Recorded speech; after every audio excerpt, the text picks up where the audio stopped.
Hey guys, welcome to Perpetuality. Today we have two watches to compare and contrast, and we'll battle these out to see who is the supreme leader out of these two. On the right we have the Smith's Everest PRS 25, and this is actually my own personal watch, the same watch that kickstarted my YouTube channel and was my very first video I've ever posted. And it's a bit special to me. Now, this has a bit of a cult following on the internet, and it is a little bit difficult to get, but not impossible. We'll compare it to the new Seiko Alpinist, new for 2020, is the 30.5mm case size. I believe it's 38mm actually, but I'll correct myself here. And this is the gray dial variant with that fume pattern, or gradient, on that dial. It's really quite nice. And this, I believe, compares directly to the Smiths in the field watch segment. And it'll be interesting to see who comes out ahead in terms of both of these watches. And hopefully we leave you with something helpful today if you're looking to pick up either one of these watches. Let's get into it.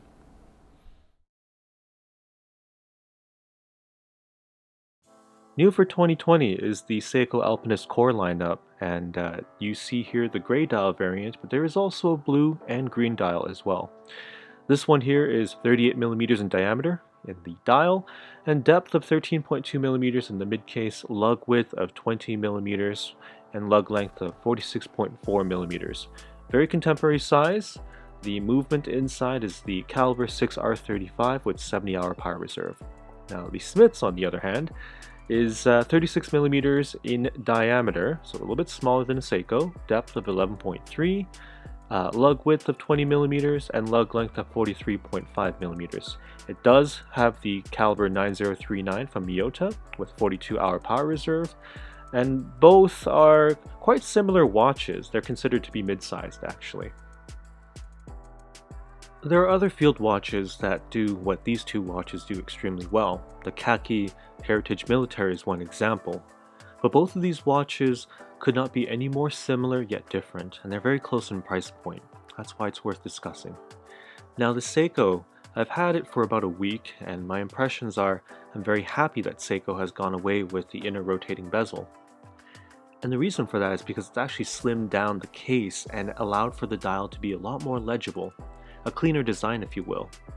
And when we look at the dial design itself, the Arabic numerals that are in beige or a patinated color seem to be a good contrast against that softer gray fume gradient dial.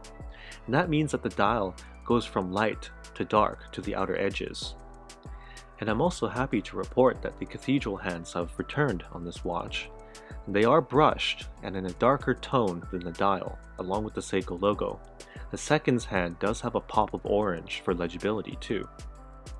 Printing of the dial is superb. There's no spillage of material whatsoever. And I'm happy to report that that minute track does have lume plots all around too. The execution of the hand stack is tight, with no tool marks, very surprising. I couldn't find any foreign debris under the dial with a macro lens. That's quite impressive. Now this could just be this example here. I do know that Seiko's quality control is a little bit iffy. Now we can't really talk about this watch without mentioning what removing that inner rotating bezel has done for the case, and it has slimmed it down dramatically. Down to 38mm, we now have a case that is much more wearable. High polished on the side and brushed at the top flank of the lugs, you have a very conventional tool watch kind of aesthetic. The Seiko crown, however, is not signed with the S logo and is a bit of a disappointment. However, what you are still getting, just as the old Alpinist, is this exhibition case back that features the caliber 6R35 with 70-hour power reserve and beats at 21,600 vibrations per hour. Accuracy is as good as about 8 seconds per day as I had it on the time grapher. Pretty decent performance if I think about this watch and the price point that it represents. Of course, the Smith's Everest is something of a special watch to me because it was the watch that I started my YouTube channel with. I've taken this watch everywhere with me. Before the global situation, as you see in front of us, I did travel to Europe, and I was lucky enough to travel safely with this watch, and I had this watch with me and it handled every single situation perfectly. From hiking to going to an upscale restaurant, on a leather strap or bracelet, it blended in perfectly. Now the case itself is brushed at the top of the lugs and high polished at the side of the flanks, or the mid case, with actual drilled lug holes and a signed crown. The sapphire crystal also has very impressive anti-reflective coating that allows this watch to be one of the most legible watches I've owned. And at 36mm case diameter, it wears perfectly on my 6¼ wrist. It sits square, and I feel like this is just a great watch to pair with almost any strap. Now the Seiko by itself, it does feature a strap that is rather disappointing. The black calf grain strap that you see here is featuring this deployment buckle that is quite thin and it doesn't really scream quality to me. It opens up in one direction with 2 button presses, and the strap itself is rather thin and it doesn't inspire quality or the feeling of quality at all. It's quite thin and stiff. Would highly recommend that if you're going to get this watch to consider switching out the strap. Now, the saving grace of this strap is that there are plenty of micro adjustments to get the comfort that you want. And it is a rather simple strap, so it would work with a variety of different attire that you would wear. Now, I do have to apologize, guys. I have a 6¼ wrist, but I'm sorry because this wrist shot is a stain on my sleeve because I was just working on my car. The watch does wear nicely at 38mm and 46.4mm in lug-to-lug length. It does not over encroach the extremities of my wrist.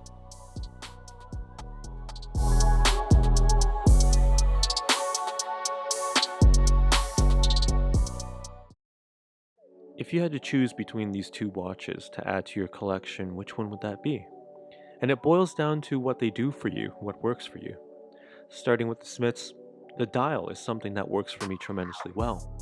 That tri-Arabic layout with the 369 numbers there and the baton indices is a very clean look, much more cleaner than the Seiko and less involving to read. Now, some may argue it's not an original design, it is a 1016 homage, and I would argue that yes, you are right. However, it is an extremely charming and well executed homage at that. And if you're okay with that, this might be a great choice. Now, the Smiths does have some strong points. The movement's much more accurate than the Seiko, and the case is smaller and much more wearable too. I think that the overall design is a little bit more appealing to me. But one cannot ignore the Seiko and what it does well. And that is the fact that it does the X factor tremendously well. That dial is captivating. The gradient effect with the patinated Arabic numerals is a perfect marriage. And I have it on this single pass NATO from cheapest NATO straps. I'll leave a link below in the description. And I just think it's a really good match on a NATO strap. The only thing that doesn't work for me is that the overall wearability of this watch is not comparable to the Smiths. The lug-to-lug length is actually quite long. 46.4mm for a 38mm watch in diameter is a little bit kind of overextending itself. The case and the crown, I wish the crown was signed as well. And though the case is ergonomically comfortable, I think at 13.2mm it's a lot thicker than the Smiths. That's something that I would argue that Seiko could have done better. So, when you look at both of these watches, if it is the fact that you cannot get the Smiths because it's not an easy watch to get through time factors, ordering only opens up at select intervals throughout the month. And I believe he's done. Eddie Platt's at Time Factors, the vendor, is done for the year, for Christmas. So if you can't get the Smiths, the Seiko's a great choice. Now, I'll show you the Lume in the next clip here, but I just want to say thank you for watching, and I'll catch you in the next one. Now this is the Lume on the Seiko Alpinist 38mm. As you can see here, it actually is quite bright. It has a blue hue to it. The Lume Bright seems to be generously applied around the hour indices, as you see there. The hands seem to be quite prominent, and I love the way that that cathedral style hands seems to be very prominent when it is lit up with the Lume. And the seconds hand is also lumed, as you can see there. Quite good Lume if you ask me. Seiko's done well here. Alright guys, here is the lume on the Smith's Everest, and I believe it is Super Luminova. As you can tell, it is actually quite bright. The tri-Arabic numerals and the baton indices are well lit, including the Mercedes hands and the minute hands. The lollipop is also handsomely lit too. And the most impressive part about this lume is just how active it is. I've had this under minimal light, and I would still be able to read it almost as good as it was fully lit. And that suffice to say is because of the amount of lume material that is on the dial. Very impressive to say the least from Smith's, and I think it edges out the Seiko in this regard. That's it for today. Thank you so much for watching. If you guys like the content today, please like the video and follow along if you want to see more watch content from me. Other than that, I'll catch you in the next one.